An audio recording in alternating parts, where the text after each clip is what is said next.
the recent violence. Let's then talk via Zoom to the Save the Children CEO, Steve Miller. Steve, thank you very much for your patience. I know you've been waiting a while to talk to us. We appreciate you giving us your time here on SABC News, sir.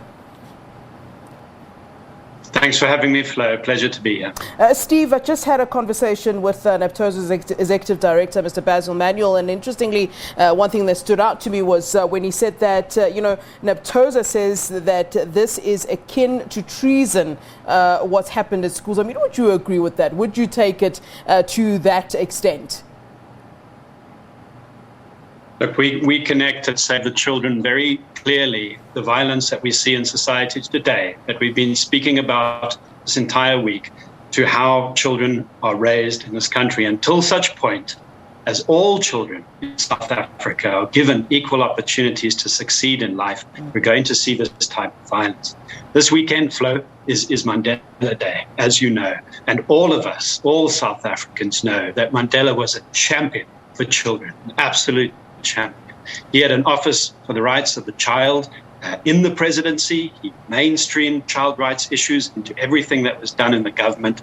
The first treaty that he signed was the United Nations Convention on the Rights of the Child. So our start in the democratic era was a fantastic one. And we've had some victories along the way. But look where we are today, Flo. Yeah. I mean, let's talk about, I want to talk about the extent of the damage that has been experienced, particularly, and of course, you would then know the extent of the damage when it comes to the schools that you are linked to the schools that you support during this time of unrest. I mean, really take us through that. Paint a picture for us of what you've heard, what you've seen, and what's taken place. I mean, it was interesting, when we were talking earlier, to hear that, schools don't have much to begin with, as Basil was saying, and the fact that even that very little is already kind of been taken. I mean, the fact that you are part of an organization that tries to help and assist these schools shows that, there's not much to begin with at some of these schools. Talk to us about the extent of that damage. Yeah, absolutely. And it was good to have Basil on before me. They're doing some fantastic work at NABTOSA. And as he described, schools have very little, but of the schools that we know of right now, and the Department of Basic Education is doing their tally, people are looking at this situation now before we know the actual numbers. Yeah. But we know at Save the Children that 9 of the schools that we support have been damaged in some way. And one of those schools caters to children with special needs. And those schools actually do have some specialist equipment, and they take so long to build, so long to get buy-in, so much effort, so much resources, and then they are put in a remote community like this, and they cater to the special needs of children. And when something like this happens, it's devastating, absolutely devastating for us to build up again from scratch the school that's going to cater for the needs of the children, special needs children in that area.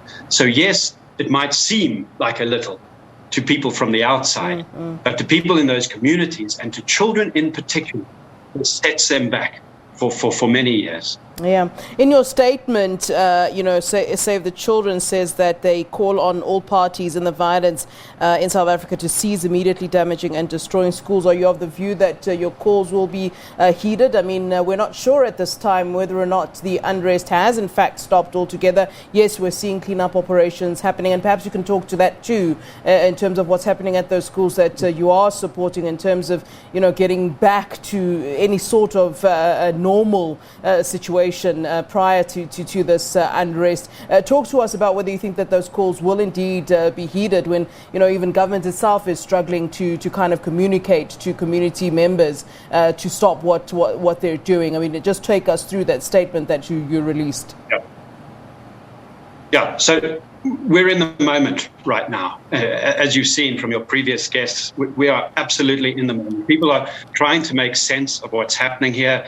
The president is talking about an attack on democracy. Your average person on the street is thinking about the economy. We're thinking about society. We're trying to figure out what's happening right now. And for us, what we're saying is absolutely we need to do whatever it takes to protect children during this time. Children's interests should be at the very center of our thinking. And schools must be absolutely off limits to theft and vandalism. And this needs to be taken up by communities. You know, organizations like Save the Children. So we have an emergency response. We're on the ground in KZN and in Gauteng, and we're trying our best, as are a number of other actors. But what we need right now is this unity that we're starting to see, little bits and pieces of it around South Africa, people coming up, cleaning their communities. Even in some of the instances with these schools, communities are coming together and trying to rebuild, and this is a beautiful thing to see, and we need to try and get that momentum going. But from a more structural perspective, the government also needs to step in here and coordinate all the different actors, because this is a whole of society effort that it's going to take for us to set things right here. But right now, we're in the moment, and we're just trying to stop the destruction right in its tracks. All right, Steve, thank you very much for talking to us. We appreciate it. Thanks very much. Thank you, Flo. All right, that is Steve Miller, Save the Children CEO, as we discuss the destruction of schools during the unrest. 32 schools looted just in KZN in the past few days, or perhaps a week of unrest that we've certainly been seeing.